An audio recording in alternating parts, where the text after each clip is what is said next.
নদী সংস্কারের প্রকল্পে অনিয়মের অভিযোগ উঠেছে নাটোরের বনপাড়া পৌরসভার পৌর প্রশাসকের বিরুদ্ধে। বিষয়টি নিয়ে সংবাদ প্রকাশের পর ইত্তেফাকের সাংবাদিককে হুমকি দিয়েছেন পৌর প্রশাসক।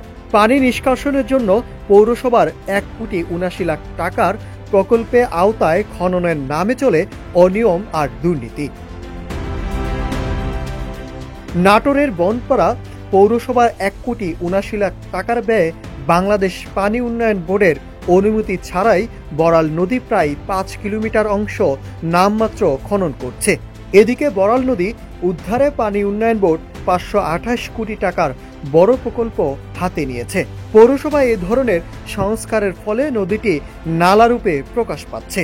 তবে বড়াল নদী সংস্কারের বিষয়ে মতামত নিতে গেলে বড়াই গ্রামের এসিল্যান্ড ও বনপাড়া পৌর প্রশাসক আশরাফুল ইসলাম সাংবাদিকদেরকে হুমকি ও অশোভন আচরণ করেন।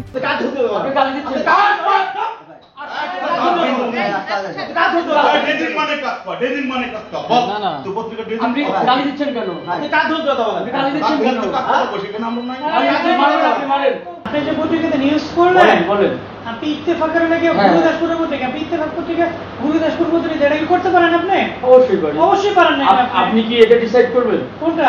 এই আমি কোথায় কি করব না করব সেটা কি আপনি ঠিক করবেন? আপনি এইটুকু কথা বলেন কেন? আপনি তো বেয়াদব। আপনি নিজে তো আপনি নিজে বেয়াদব কোন কথা বলছেন আপনি?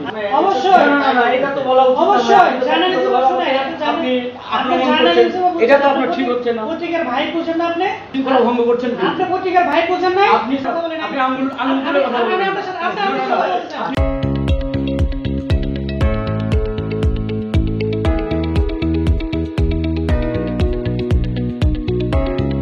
নদী সংস্কারের নামে এই অনিয়ম ও দুর্নীতির প্রকাশের পর স্থানীয়রা পৌর প্রশাসকের বিরুদ্ধে বিক্ষোভ ও ঝাড়ু মিছিল করে তীব্র ক্ষোভ প্রকাশ করে এলাকাবাসী বলেন, এই ড্রেজিং প্রকল্প বাস্তবিক অর্থে নদী পুনরুদ্ধারের চেয়ে বরং দখল ও পরিবর্তনের ছলচাতুরিতে পরিণত হয়েছে।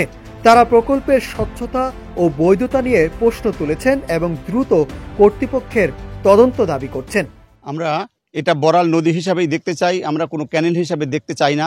এবং নদী আজকে খুনে গেলাম, আবার কালকে ভরাট হয়ে গেল, আবার যেন সেই ব্যবস্থা না হয়। ওরা নদী যেভাবে কাটতে চাচ্ছে, নদীটাকে মেরে উল্টারও ড্রেনেজ ব্যবস্থা করতেছে। আমাদের যেই নদীটা সম্পূর্ণ যদি নদীর রূপে কাটা হয় তাহলে আমাদের কোনো আপত্তি নাই।